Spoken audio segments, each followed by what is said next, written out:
آج supreme court میں اس case کی سماعت ہوئی جس میں گورنمنٹ آف پنجاب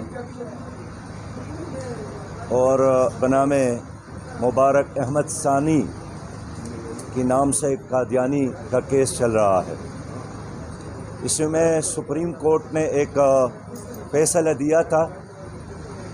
اس فیصلے پر ہمیں پوری قوم کو شدید تحفظات تھے۔ اس میں ریویو کے لیے پنجاب حکومت نے دوبارہ اپیل کی تھی۔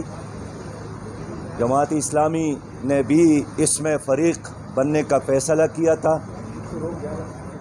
ہمارے وکیل جناب شوکت عزیز صدیقی صاحب تھے۔